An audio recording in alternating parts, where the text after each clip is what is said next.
ये यूपी का वो गांव है जहां सिर्फ 60 घर हैं, लेकिन इनमें रहने वालों में से 47 आईएएस पीसीएस चुने गए हैं। यकीन नहीं होता कि इतनी मेहनत और जज्बा पूरे गांव में कहां से आया, जो घर घर के बच्चे अधिकारी बन गए।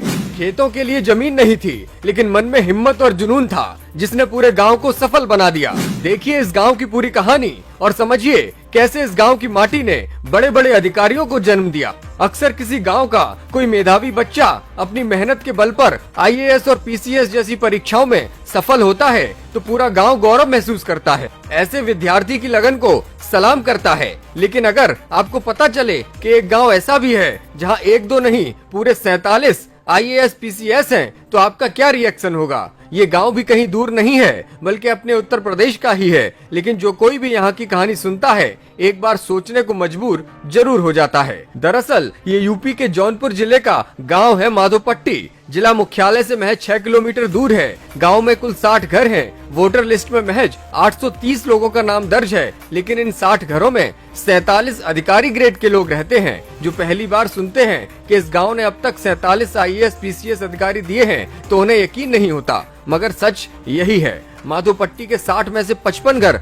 राजपूत वर्ग के हैं। बिहार या फिर यूपी के अलग अलग हिस्सों में आजादी से पहले बहुत जमीन थी। माधोपट्टी में ऐसा नहीं था। यहाँ के लोगों के पास जमीनें तो थी, लेकिन इतनी नहीं कि उसी के सहारे जीवन आगे बढ़ाया जा सके। इसलिए लोगों ने शिक्षा की तरफ अधिक ध्यान दिया। 1993 में आईएएस के इंटरव्यू तक पहुँचने वाले गाँव के ही सरकारी टीचर कार्तिक सिंह गांव की पूरी कहानी दैनिक भास्कर अखबार को बताए हैं। वे बताते हैं, ब्रिटिश काल में ही यहाँ के लोगों का ध्यान शिक्षा हासिल करने पर था।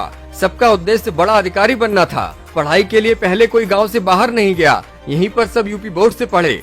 कार्तिक बताते हैं कि 1980 के बाद लोग तैयारी करने के लिए इलाहाबाद में रहने लगे। मैंने भी 1991, 92 और 93 में परीक्षा दी। उस वक्त गांव के 18 लोग परीक्षा में बैठे थे।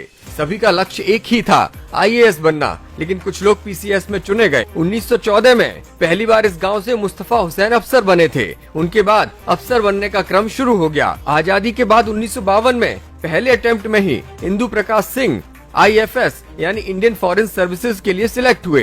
कई देशों में राजदूत रहे। 1958 में ही इनके भाई विनय सिंह आईएएस बने। 1964 में उनके दो भाई क्षत्रपाल और अजय सिंह भी एक साथ आईएएस चुने गए। यह निर्णायक साल था। इसके बाद गांव के हर युवा का एकमात्र लक्ष्य बन गया सिविल सेवा पास करना और अधिकारी बनना। यहाँ के लड़कों ने तो बाजी मारी ही है, बहुएं भी पीछे नहीं रहीं। 2015 में माधोपट्टी की बहू बनकर आई शिवानी सिंह ने यूपीपीएससी में प्रदेश में तीसरी रैंक हासिल की थी। गाँव में रहने वालों की पढ़ाई को लेकर लगन और परिवारों के सहयोग का अंदाजा इस बात से भी लगा सकते हैं कि गांव के इंटर कॉलेज में पढ़ने वाले स्टूडेंट्स भी कमाल के हैं। कई बच्चे आईएएस की तैयारियां अभी से कर रहे हैं और यूपी बोर्ड के इन बच्चों का ज्ञान भी अक्सर बड़े बड़ों को चौंका देता है। ब्यूरो रिपोर्ट, मीडिया हलचल।